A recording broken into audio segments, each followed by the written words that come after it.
ఈరోజు నెల్లూరు రూరల్ శాసనసభ్యులు మా ఆరాధ్య నాయకులు కోటంరెడ్డి సేదారెడ్డి గారు మూడవసారి ఎమ్మెల్యేగా గెలవాలని మా ఇంటి వెలవేల్పు శ్రీ మాల్యాద్రి లక్ష్మీనరసింహ స్వామిని మొక్కుకోవడం జరిగింది.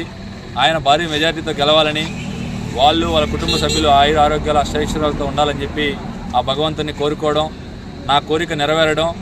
ఈరోజు నెల్లూరు ఇరగాలమ్మ ఇరుకుల పరమేశ్వరి అమ్మవారి దేవస్థానం నుండి నేను సాయంత్రం 5 గంటలకు మాలకొండకు పాదయాత్రగా బయలుదేరడం జరిగింది. ఈరోజు రాత్రి బుచ్చి వరకు నడిచి బుచ్చిలో నిద్రపోయి ఉదయాన్నే బుచ్చి నుంచి ఇప్పుడు 10 అవుతా ఉంది టైము. ఈ 10 గంటలకి సంఘం రావడం జరిగింది.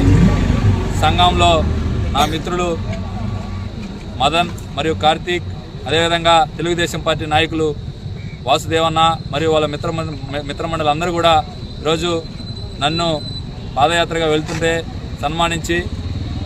సన్మానించినందుకు వాళ్ళందరికీ పేరు పేరున ధన్యవాదాలు తెలియజేస్తూ, ఎంతోమంది నెల్లూరు రూరల్ శాసనసభ్యులు కోటంరెడ్డి సేదారెడ్డి గారిను, జగన్మోహన్ రెడ్డి గారిని ఎదిరించి వైఎస్ఆర్ కాంగ్రెస్ పార్టీకి దూరం జరిగి 16 నెలల పాటు జగన్మోహన్ రెడ్డి దగ్గర నుంచి నెల్లూరు జిల్లాలో ఉన్నటువంటి అనేక మంది పెద్ద పెద్ద నాయకులు కూడా ఆయన ఓడించాలని చెప్పి ప్రయత్నించారు.